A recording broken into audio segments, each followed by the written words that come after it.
En el video de hoy hablaremos un poco más a fondo sobre la situación que se vive en el país vecino de Venezuela.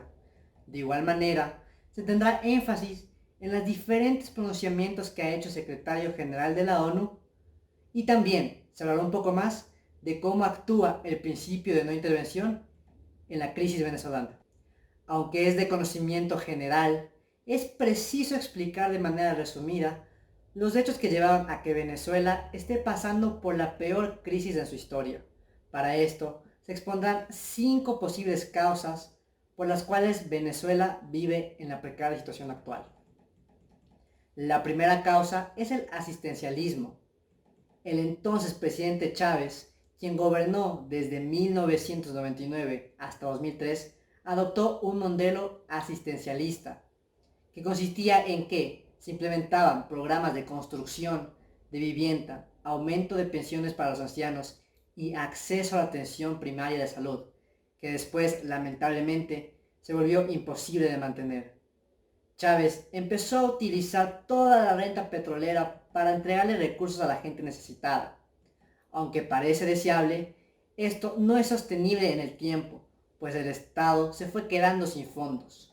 La crisis actual del gobierno de Maduro se debe a que no tiene cómo estabilizarse, no tiene carisma, no tiene dinero y ha tenido que recurrir a la represión y al apoyo de las Fuerzas Armadas. La segunda causa por la cual Venezuela está viviendo la situación actual es la caída del precio del petróleo. Venezuela tiene la mayor reserva de petróleo del mundo, con 3.900 millones de barriles según la Organización de los Países Exportadores de Petróleo. Le siguen Arabia Saudita e Irán.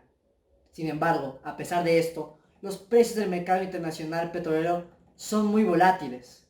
El comportamiento de los precios del petróleo está atado a lo que ocurra con los jugadores del mercado internacional. Por el lado de la demanda, los grandes jugadores como Estados Unidos, China e India imponen su potencia. Por el otro lado, la oferta está Oriente Medio y Estados Unidos. El país norteamericano utilizó nuevas técnicas de extracción de petróleo, lo cual hizo que aumentara la oferta y se cayera el precio, afectando de gran manera los ingresos del pueblo venezolano. La tercera posible causa es la inflación que vive el país venezolano.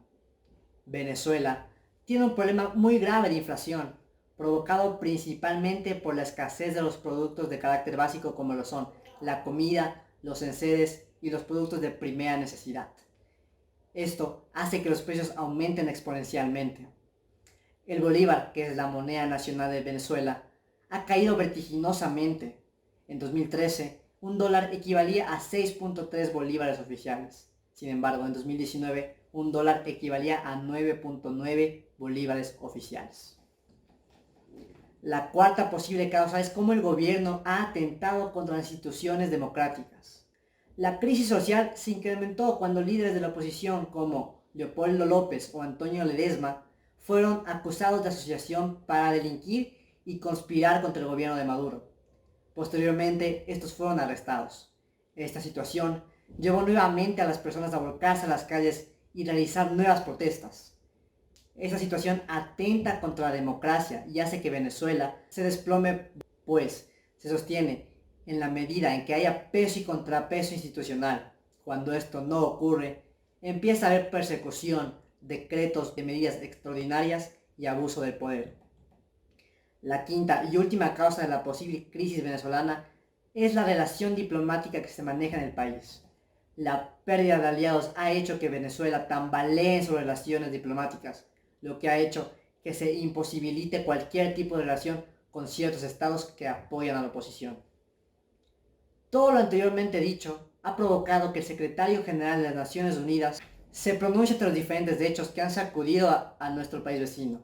El secretario general de la ONU ha llamado a la calma en Venezuela. No da su apoyo a ninguna de las partes, ni a la oposición ni al gobierno de Maduro. El secretario se mantiene imparcial. Por otro lado, pide contención y que se den pasos de inmediato para evitar la violencia en el país. De igual manera, mencionó que son los mismos venezolanos los que tienen la responsabilidad de salir adelante de la crisis a través de las elecciones, que son el arma del pueblo venezolano. Insiste nuevamente en que el diálogo es una solución muy viable e insta a que todo se desarrolle de una manera más pacífica y sin violencia. manifestando que es necesario evitar toda forma de violencia que, por supuesto, no tiene ningún propósito y no beneficia a nadie.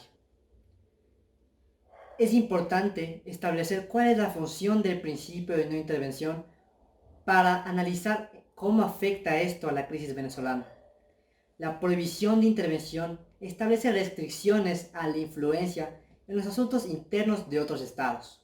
La Carta de la ONU reconoce en los artículos 2, número 7, la protección frente a una intervención.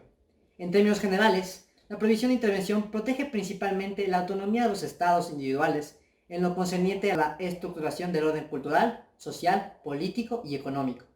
La Corte señaló en el caso de Nicaragua que el principio prohíbe a todos los estados intervenir de manera directa o indirecta en los asuntos internos o externos de otros estados. Es importante decir que este principio garantiza el principio de soberanía de los estados. Sin embargo, existen tres excepciones por las cuales se puede romper el principio de no intervención. La primera es mantener y restablecer la paz de un estado. La segunda excepción es la violación de los derechos humanos, es decir, que si se comete una violación a los derechos, el principio de no intervención se puede romper. Y la tercera y la última excepción es la violación a la democracia estatal. Estas tres excepciones permiten que se pueda intervenir en asuntos internos de un Estado. Es aquí cuando actúa la intervención humanitaria. La intervención humanitaria constituye una excepción a los tres principios más consolidados del derecho internacional: la soberanía estatal, el principio de no intervención en los asuntos internos del Estado y el de prohibición de uso de las Fuerzas Armadas. Los tres constituyen el pilar de las relaciones internacionales y aparecen plasmados en la Carta de las Naciones Unidas. Ahora bien, la Carta no se refiere explícitamente a la intervención humanitaria. De este modo, se justifica una interpretación extensiva de los supuestos que, según el capítulo 7 de la Carta, permiten la adopción de medidas coercitivas contra un Estado. Esto consiste en entender que las violaciones graves de los derechos humanos son aplicables a tales supuestos. Los principios de soberanía y no intervención pueden quedar sin efecto mediante la aplicación del capítulo 7, el cual otorga al Consejo de Seguridad la capacidad de adoptar medidas coercitivas, incluido el uso de las Fuerzas Armadas, siempre y cuando un Estado haya cometido una amenaza a la paz, un quebrantamiento a la paz o un acto de agresión. Estas posibles medidas coercitivas están orientadas a mantener o restablecer la paz y seguridad. Y, de igual manera, constituyen el denominado sistema de seguridad colectivo de la Carta de las Naciones Unidas. La crisis de Venezuela se produce principalmente por la crisis política y debido a esto es que el secretario general de las Naciones Unidas se ha pronunciado en reiteradas ocasiones. Varios estados han solicitado la intervención humanitaria para responder al autoritarismo que ha impuesto el gobierno de Maduro. De igual manera, buscan parar las constantes agresiones y la cantidad incontable de crímenes que se han dado contra la humanidad. Sin embargo, ¿realmente es posible una intervención humanitaria? O por otro lado, ¿es posible infringir el principio de no intervención? Todo esto a fin de que se consiga la paz política que el pueblo venezolano tanto ha esperado. Por una parte, si se logra que actúe una intervención humanitaria o que se viole el principio de no intervención, se estaría sometiendo a Venezuela a una presión que implicaría un cambio de mando político trascendental en el país vecino. Es importante no olvidar, como se ha mencionado anteriormente en el video, las tres excepciones que permiten infringir la no intervención en un determinado estado, de tal manera que se realice una presión política y económica a Venezuela. Ahora bien, ¿realmente es posible este tipo de intervención? Como dijo el secretario de la ONU, es el pueblo venezolano el principal actor de un cambio radical. Sin embargo, y pese al discurso diplomático que ha mantenido el secretario, lo cierto es que, dadas las condiciones y lo que se vive actualmente en el país, la comunidad internacional debería tener vía libre para intervenir y con esto salvaguardar los derechos humanos que se pueden vulnerar en la continuidad del tiempo. Este hecho entra en la excepción que menciona que un Estado puede intervenir con el fin de que se restablezca la paz en un determinado país. Debido a la precaria situación venezolana, esta necesita una clara intervención de la comunidad internacional, a fin de que el Estado venezolano consiga la estabilidad política que tanto necesita, para que se den los factores sociales y económicos y este tenga un nuevo rumbo favorable para Venezuela.